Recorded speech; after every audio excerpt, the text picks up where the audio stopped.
दोस्तों, आप सबने आदि पुरुष फिल्म के बारे में अब तक जान ही लिया होगा कि किस तरीके से असल रामायण का इस फिल्म के जरिए मजाक उड़ाया गया है।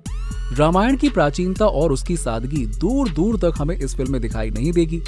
वास्तविक रामायण की कहानी से भी छेड़छाड़ किया गया है। आइए अपनी आज के इस वीडियो में हम आपको इस फिल्म के जरिए की गई गलतियों के बारे में बताते हैं और ये फिल्म किस तरह से रामायण की मर्यादा को ठेस पहुंचाती है, ये भी हम आपको बताते हैं। दोस्तों, 90 के दशक में आई रामानंद सागर की रामायण आप सभी ने देखी होगी और यकीन मानिए मुझे और आपको उससे जरूर प्यार हो गया होगा।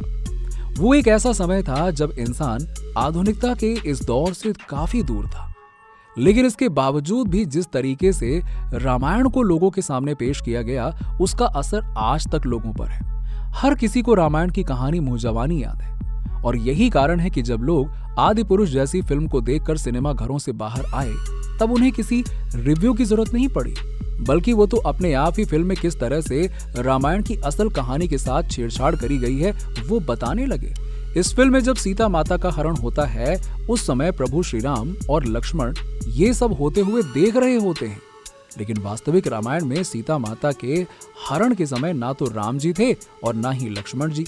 तो वहीं दूसरी बात ये कि यदि आपको रचनात्मक स्वतंत्रता दी गई है, तो उसमें भी आपने भगवान राम को असहाय क्यों दिखाया।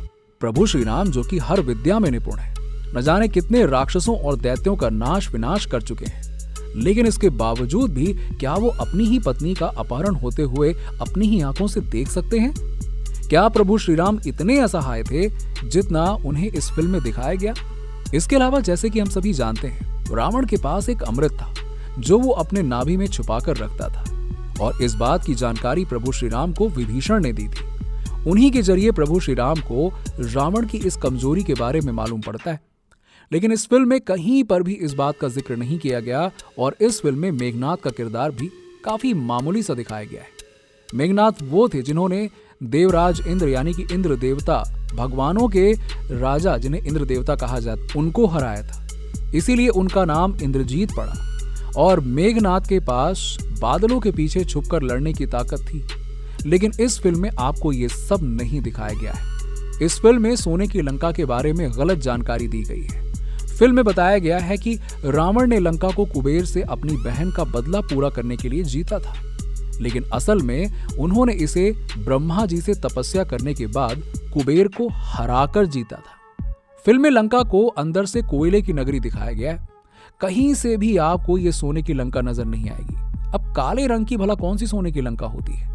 विभीषण के साथ इस फिल्म में एक महिला को दिखाया गया जो आधे कपड़ों में नजर आती है, लेकिन इसके बारे में असल रामायण में कहीं जिक्र ही नहीं है कि वो कौन है। दोस्तों, अयोध्या के होने वाले राजा श्री राम को आपने हमेशा मुकुट और अपने अलग ही पहनावे में देखा है, लेकिन इस फिल्म में उनके पहनावे से भी छेड़छाड़ करी गई है। फिल्म के अंत में जब राम और रावण आमने सामने होते हैं, तब उनकी लड़ाई को कुछ इस तरह से दिखाया गया है कि जैसे दो आम व्यक्ति लड़ पड़े हों। एक तरफ भगवान प्रभु श्री राम जिनकी कहानियां हम सदियों से सुनते आए हैं, तो वहीं दूसरी तरफ शिव भक्त रावण जो महाशक्तिशाली है। लेकिन इसके बावजूद भी फिल्म में ना तो प्रभु श्री राम की गरिमा का ध्यान रखा गया और ना ही रावण का। दोस्तों, युद्ध का एक नियम होता है कि सूर्यास्त के बाद हमेशा युद्ध पर विराम लगता है, लेकिन फिल्म में लड़ाई के समय चारों तरफ अंधेरा ही अंधेरा देखने को मिलता है। इनफैक्ट लड़ाई के समय ही क्यों, पूरी फिल्म में ही अंधेरा अंधेरा देखने को मिलता है। इसके अलावा जैसा कि हमें पता है कि रावण के पास उसका पुष्पक विमान था जो उसने कुबेर को हराकर हासिल किया था, लेकिन इस फिल्म में उन्हें एक चमगादड़ के ऊपर बैठा हुआ दिखाया गया।